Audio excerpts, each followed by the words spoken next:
namtichi kaan dhufe gamana garagale ndorke kaan qiblaan orke an karaa samii kun dhorkaan ajee ol fincaanee jan jammanni gubba fincaan silaam ilmi beeke ol fincaanu beeke hadisni tokko qibla garagalee naa jokkaa fincaantan hadisni tokko immoo baattis garagalee naa seesa garagalee naa jam ati amma namti kamte shubha seeni irra wal fakkaatee wallaallammaa ta'e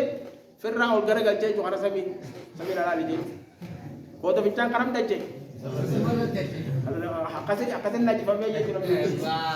Wallaalli akkasii godhaa jechuudha. Silaamaan tokko qaba namtichi hadiisni gabana garagalee naa jiru kunoo gabana garagalee naa jiru kuna yoo akka jiraatu taate hamtuu turre fayyaa.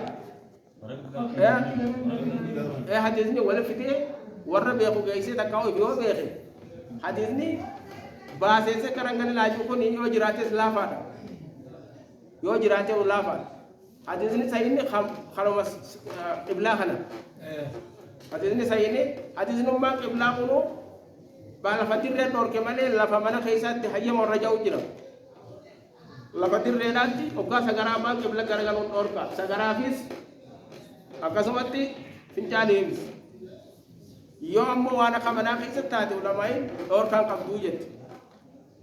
tanaafuu ilmi beekumsi faayidaa qabu waan nama shakkisiise sirraa achi ooma maaliif zamana firqaan addoommaatti tana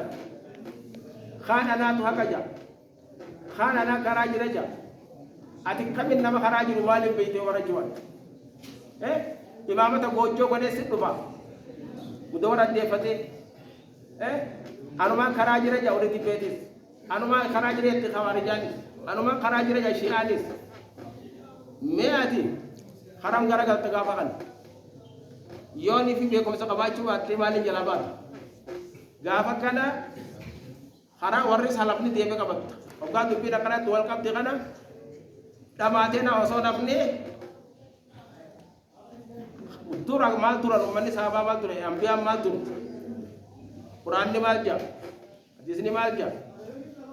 achi deebitaa jechuudha waanu hadiisa quraanni yoo qofa qabatta waanu lamaan irra walii galte qabatta kaan dhaabaa birraa royta haasawni namaa shaafiyyiin jees khamaarriyyiin jees famaa zaabaa dalatti wanni quraanaa fi hadiisa boodaa hundi si jallin tanaafuu yoo kana beeyte malee kabiirra hundaatu si nyaata qilleensa hunda jala deemta an sayyidaafi yoon an nabiyyiin sin jaa an aliyyiidha jaa namtichaan dhufee an aliyyiidha jennaan abaabakri umara isa dhiibtee jeeni abaabakri umara madura qabriin kaanini deemjarte deema rafii jeeni jedhu an aliyyi jee joo dhufee aliyyi ibn bilal kamit nama jee isaami duuba abaabakri umara isa dura jira isa dhiibtee jennaan abaabakri umara madura qabriin kaane akkas taatatis ni jarjarte deema rafii jeeni